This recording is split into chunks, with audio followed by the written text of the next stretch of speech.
Hello, listeners. It's Mallory Wilsey, Chief Producer of the Enrollify Network, and I want to take just a moment to tell you about another show on Enrollify that I know you'll love.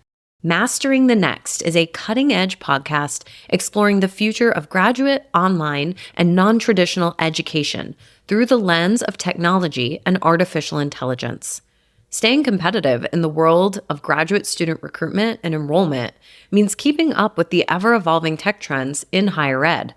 Join Dr. Ray Lutsky, VP of Strategic Partnerships at Element 451, as he explores what's next at the dynamic intersection of student recruitment and leading-edge technology. Each episode will explore future trends and the technologies shaping the academic landscape of the 21st century. Listeners will be equipped with strategies to meet the evolving needs of today's online and non-traditional learners. New episodes drop every other Friday, and you can subscribe to the show by visiting podcast.enrollify.org or just search Mastering the Next wherever you get your podcasts. There are also some big swing opportunities that could have a huge impact. And I think like AI, especially from like a workflow perspective, I think has a tremendous potential upside. Hit it! That's what I'm talking about. Wait! Okay, now, from the beginning. Hit it, boys. Welcome to Higher Ed Pulse, your Monday morning energizer covering insights and trends in higher ed marketing and enrollment. I'm Mallory Wilsey, bringing over 15 years of edtech and marketing expertise to your earbuds. And I'm Seth Odell, joining the Pulse with my own adventures from leading marketing at top universities to founding Kanahoma, one of the industry's fastest growing digital marketing agencies. Each week, we bring you the kind of insider insights you typically only find over cocktails with your pals at a conference. It's fast, it's fun, and it's designed for you, the busy higher ed professional. You're not just listening to another podcast. You're checking the pulse of higher education. Higher Ed Pulse is part of the Enrollify Network, a robust collection of podcasts designed to help higher ed professionals like you grow. Explore our other shows at enrollify.org. Enrollify is made possible by Element 451, the next generation AI student engagement platform, helping institutions create meaningful and personalized interactions with students. Learn more at element451.com. So Enrollify listeners know we recently hired a new marketing manager for Enrollify. Her name is Erin Fields, and she hasn't even been here for a full month. And she's already making such a big impact. And I just have to shout her out. She's awesome. That's awesome. Yeah. That's so great. New people can be just the absolute best. I'm so glad here. Plus, her providing value early is great. There's a concept called the J curve, which is that oftentimes when you hire new people, you can become less productive until they get fully settled, and then they become more productive and you go. So a lot of times the faster the J curve, I think the more it shows just how talented somebody is and how much value they're going to provide. Absolutely. She had so many early wins in her first couple weeks. We were relaunching that website and she just dove right in. So Erin, I know you probably are listening, and a huge shout out to you. But Seth, I got to ask you a question because I'm just coming off of all of these interviews for that role. And over my entire career, it has been shocking to me how few people follow up an interview with a thank you note, whether that's a LinkedIn message or an email or whatnot. I think this is not an exact statistic by any means, but as I think about the last maybe 5 or 6 roles I've hired for, I feel like I've gotten less than 5 thank you notes after those interviews. Oh, I've probably only gotten maybe 5 in my whole career, and I've handled hiring for probably at this point 75 people, maybe almost 100. The physical thank you note is definitely a relic of the past. There are only very few people I think that keep that alive and well. I think it lands, getting stuff in the mail, it lands. I will say I am a stickler for thank you follow-ups. I don't like them on LinkedIn. It feels too casual. I mean, if you want to send a paper one, cool. I don't need that. I do at least need an email. What I want, the more than the thank you, is the recap a little bit. Thanks for the conversation, but then tell me where you're left off, or share some interesting information, or follow up with some links to some things that we chatted about. I love that. Hey, I mentioned this project I did. Here's a link to it.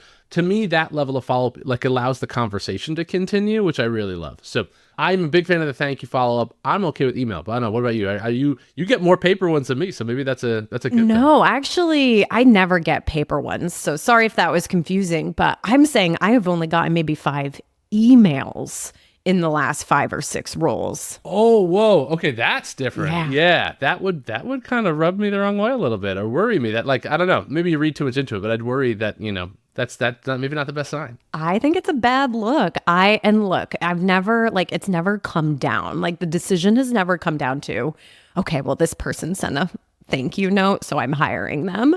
But it has caused us to sway in one direction or another in kind of those middle rounds. And I just get so irked when I don't get a thank you note. I'm going to be honest. I'm like, we're giving each other all of this time. We've just come off of this great conversation. Like you said, there's some low hanging fruit. You've mentioned a project. You've noted some book you've read. Like, that is low hanging fruit for a thank you note. Take the 30 seconds because you're going to stand out. Like, you are going to stand out if you do that and you do it well.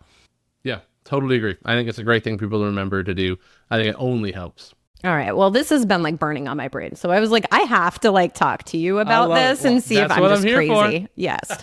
All right. So today's episode, a couple weeks ago, I posted on LinkedIn a little call to action for my followers to let us know what they would like us to talk about in future Pulse episodes. Headed into the summer, we had a few ideas. We were like, let's just ask people. We're 20 episodes in at this point. I'm sure there's some stuff they just want to hear us sound off on. And we got incredible ideas. So actually this week and next week's episodes are going to be inspired by the input that we received on that post. And this week, Kin Sejpal, who you are all familiar with, she has been hosting Pulse Check series on Enrollify throughout this year. She had an incredible idea. She said, we in higher ed are preparing for the next 6 months and beyond. And there's been a lot of change and turmoil already this year. This year is asking so much of us, from the political climate to the FAFSA delays to the emphasis of the enrollment cliff and so much more. And so she said, right, when should we be speaking or not speaking, acting or not acting, right? And our reputation needs to be elevated but protected. And yet all of these things are happening, but budgets are still being cut and resources are more stretched than ever before. So how can we do more with less? And she really wants us to hone in on things that are actionable for the back half of the year. Oh, yeah. Seth, what do you think? I'm ready for that. So I love the topic. I will say that we have multiple partners at Kanahoma that are growing year over year from total enrollment and still seeing a reduction in budget. And I will say that that's one of the biggest concerns. This one of the signs of a growing organization is that your marketing spend represents a percentage of your total gross revenue, meaning that a percentage of revenue gets allocated to marketing. It's scary to see organizations that are growing from a student perspective that are then still shrinking marketing, which to me shows that there's still something wrong with the business model because why are we still shrinking operationally? But needless to say, a lot of people are finding themselves in that situation. And so that question of doing more with less is super real. So I'm ready to tackle this. I'm ready to get super in the weeds. I have 3 kind of buckets. Are you cool if I hit bucket 1 and then we can go from there? Please, Seth, take us away. Okay, so the first bucket on doing more with less to me is a concept that I say that we build from the bottom of the funnel up. So most of us are familiar, obviously, with the marketing funnel, which upper funnel is awareness, and the middle of the funnel is consideration, and the lower funnel is action. And there's some combination of those. But the idea is if you're trying to drive more with less, you should not build your marketing at the top of the funnel. You should build it at the bottom of the funnel. And what I mean by that is the first question is what can we do to increase the conversion rate of inquiries and applications that we already have? So the first thing you should do is an immense amount of effort around nurturing and understanding how you actually work with folks that have expressed existing interest. One tactical tip that I always share is personalized plain text emails. That's always the one I go to. I think I've mentioned it here on the pod before, but ditch your design, ditch that the email's coming from marketing. Nobody wants emails from a brand. Send it from a person, make it look like it's real, and write the copy very casually. The one that I always go to is basically a push email to existing apps that didn't register that says something along the lines of, I was recently reviewing your file and I noticed that you applied but never ended up registering. I want to make sure my team followed up with you about your admission to the institution. And you send it from something like, oh, the person feels bad. They're like, oh, you did tell me I was in. I just ghosted you. And then you get a 50, 60, 70% open rate and a 20, 30% response rate. So that's the first one. When you move up from existing leads, you then get into the website. So website and CRO, conversion rate optimization, is huge. Make sure you have a program finder on your homepage, which is that what is the click path for folks to get to academic information and then express interest. It's extremely important at the graduate level and the online level, but it's increasingly important even at the traditional undergrad. And so start at your homepage, figure out how fast it loads, and then look at click paths, which is how many clicks it takes to get to key action. So if you're really pushing campus visits, how many clicks does it take to the homepage? And do you know that answer? And then just remove clicks. You remove clicks, you increase conversion. And then finally, when you move up your funnel even from there into marketing, the number one rule of thumb is you should spend more in search and spend less in social. Generally speaking, paid search is always going to be the highest intent because it's people actively shopping, versus social, which is more passive. It's people that may or may not have expressed an interest in some form to the ad platform, and the ad platform like a Facebook might know that, but they're not actively shopping. They're trying to browse and kind of distract themselves. And so improve your nurture, improve your website, and invest more in search and social. Those are examples of building from the bottom of the funnel up. When you don't have a lot of time, start at the bottom because people are a lot closer to enrolling. So that'd be my first few recommendations. Well, and some advice that you gave a few weeks back, and this is something that actually we do this with Element 451 marketing and digital ad spend. You noted that people search for problems. Right? They're not searching for your program. They are searching for the problem that they're facing or the thing that they're trying to solve. And so what's your advice if spending in search, not social, is one of these, tenants in this bucket? How can we make sure that we're spending in the right way in search? Yeah, I think so. The first thing in search is obviously to always focus on branded paid search, which has a ceiling of people searching for you. And then the next is to look into non-branded paid search. And then within non-brand, there are a series of buckets. There are programs, which, as we mentioned, is very expensive and not a lot of people searching for it. And then you work your way up. To me, there is a middle ground where people are searching, they are looking for a program but don't know what it is. So people search for things all the times is a graduate degree worth it? Best business degrees, how to advance your career and make more money in a certain field. Then you get way upper funnel in terms that are oftentimes better benefited by SEO, which is people that are looking for how to do something, how to become a teacher. Oftentimes is great SEO content. And so that's an example where I would look at that in tiers of they're looking for a program. They're kind of circling a bucket of programs. We call that area of study. And then finally, they're truly searching for problems. But the beauty I would say is that just go pour money on the fires that are already burning. So this hits my second category was best practices. And at least the one that I'll share right now is you want to let your winners ride. So the simplest thing on paid search I would say is whoever's managing your paid search, go to them and say, if I immediately had to cut 20% of your budget, what would you turn off? And they say, okay. And if I immediately gave you 20% more budget, what would you immediately increase? And the answers almost always show you that there is it's like the Pareto principle. 20% of your investment drives 80% of your results. There's always a series of campaigns that are performing better. And so, the mistake we make is we think incremental marketing spend should mean more of things. But a lot of times it's just do more of the same thing. Don't do more different. Just do more of the same. And so in a case where your budget is shrinking, I would just literally cut the fringe and maintain the core. And oftentimes you can reduce your spend by 10% and see almost no impact on performance. What else falls into this best practice bucket? So the second one is increase your working dollars. So there's a common phrase in marketing or a common term called working dollars, which is that you have a total marketing budget. Let's say your budget's $1 million. That might pay for your team, it might pay for your agency, and that might pay for media. And so in that case, maybe you say half of our money goes into the market of $500,000 is working dollars. That means it's buying media. So question is, how do you increase your working dollars? If you can increase your working dollars while keeping your budget flat, what you end up actually being able to do is drive more performance. And so you can do that through reduced agency fees, centralizing your agencies. You can do that by reducing external contractor costs, leaving open positions open longer. But the biggest thing is increase your working dollars, because that is actually what drives performance, not increasing your overall budget. And then the other one is just give haircuts everywhere. Like call up your agencies and ask for a discount, like literally trim every budget across the board 3 to 4%. Like, generally speaking, people can find that in a lot of different budgets. And so like give everything a haircut, let your winners ride, and then like measure and improve your working dollars. Those are probably the best practice ones. Oh, awesome. This idea of increasing working dollars is so interesting. I'm trying to think about myself, right? In the Enrollify budget, like, all right, well, if I was going to do this, where would I make some changes? I don't know, but great. All right. So we made it through 2 buckets. What's the third?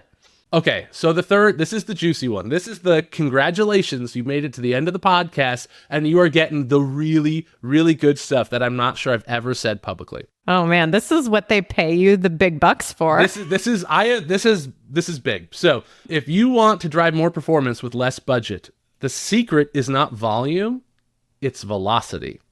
And so hear me out. We all have bake times, right? Let's say that like the average inquiry to start rate is 90 days for a grad program.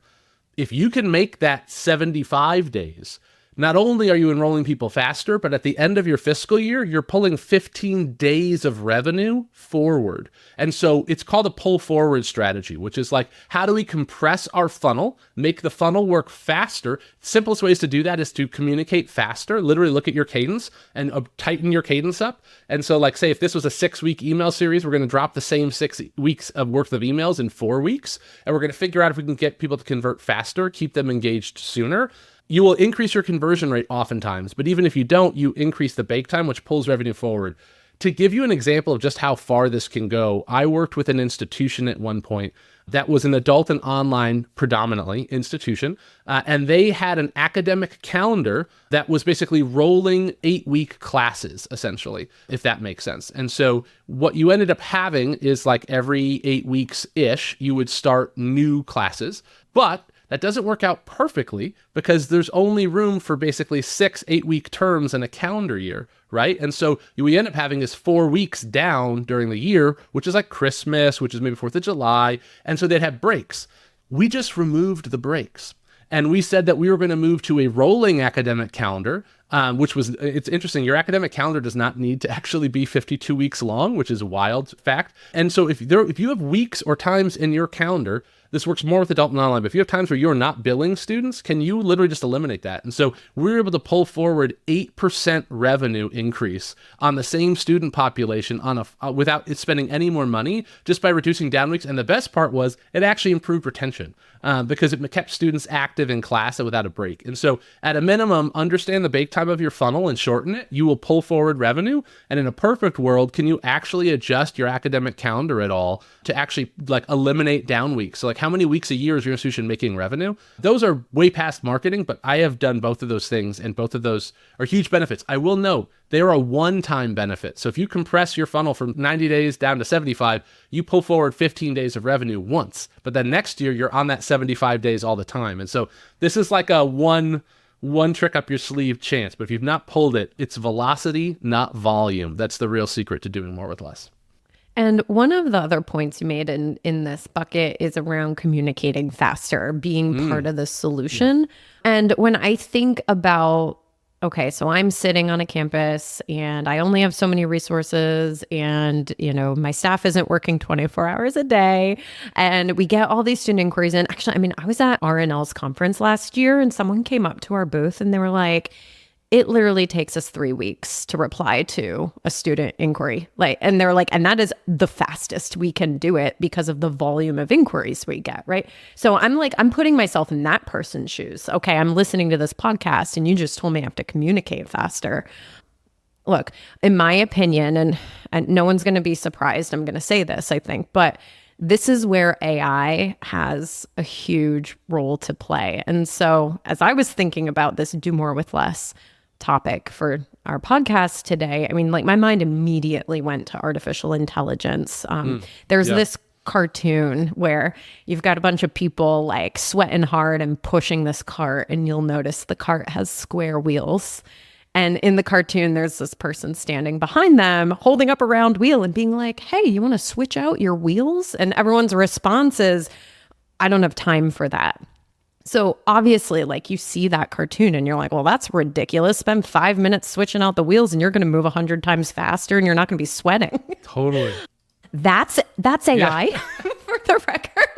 Like, spend 5 minutes to switch out your wheel and invest and start to build your AI ready campus. And every 5 minutes that you put into that, you get 100x on the other side. And so as I think about what might be at our listeners' fingertips that they can go use to have an impact on velocity today, my mind immediately goes to, generative AI and other tools. Yeah, I think you're totally right. And I think it's important to think about that even sometimes when I think about doing more with less, I'm thinking about doing more of what we've been doing the way that we've been doing it with less. So it's like very tinkering, but like there's an argument of like, okay, what are we doing and can we do that totally differently and better with less? And so like, I think that's really important because like, that's a bigger macro idea than I think I approach this question with sometimes. I'm sort of like, okay, how do I like eke out a percentage here and there? But like, you're totally right. Like there are also some big swing opportunities that could have a huge impact. And I think like AI, especially from like a workflow perspective,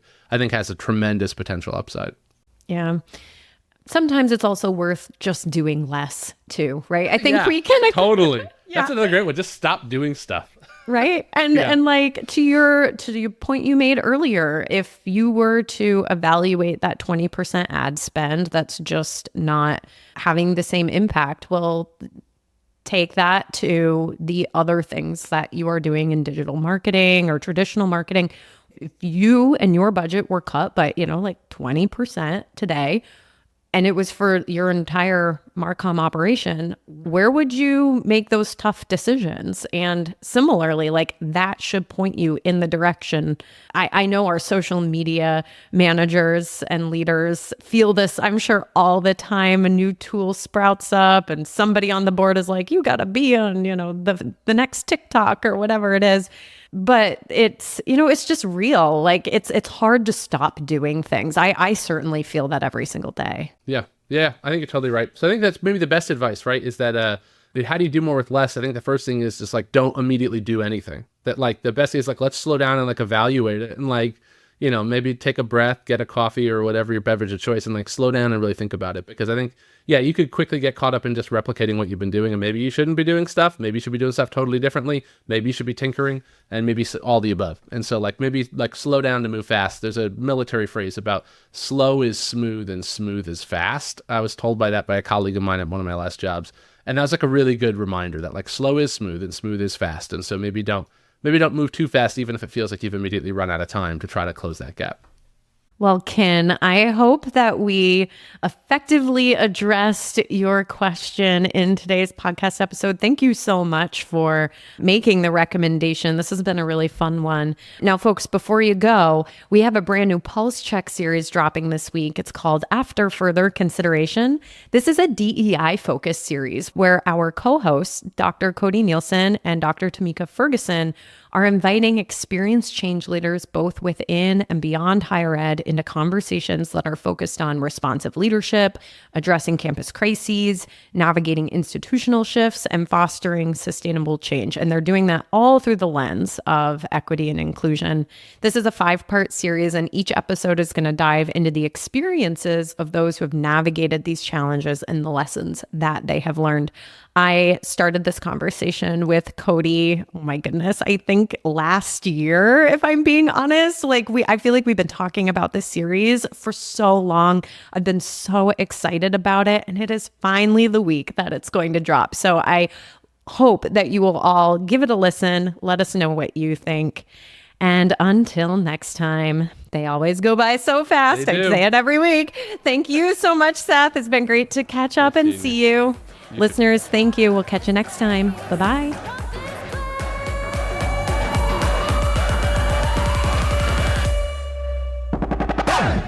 The Higher Ed Pulse is part of the Enrollify Podcast Network. If you like this podcast, chances are you'll like other Enrollify shows too. Our podcast network is growing by the month, and we've got a plethora of marketing, enrollment, and higher ed technology shows that are jam-packed with stories, ideas, and frameworks, all designed to empower you to be a better higher ed professional. Our show helps higher ed marketers and admission pros find their next big idea and features a selection of the industry's best as your hosts. Learn from Brian Gross, Eddie Francis, Jenny Lee Fowler, and so many of your favorite leaders in higher ed. Enrollify is made possible by Element 451, the next generation AI student engagement platform, helping institutions create meaningful and personalized interactions with students. Learn more at element451.com.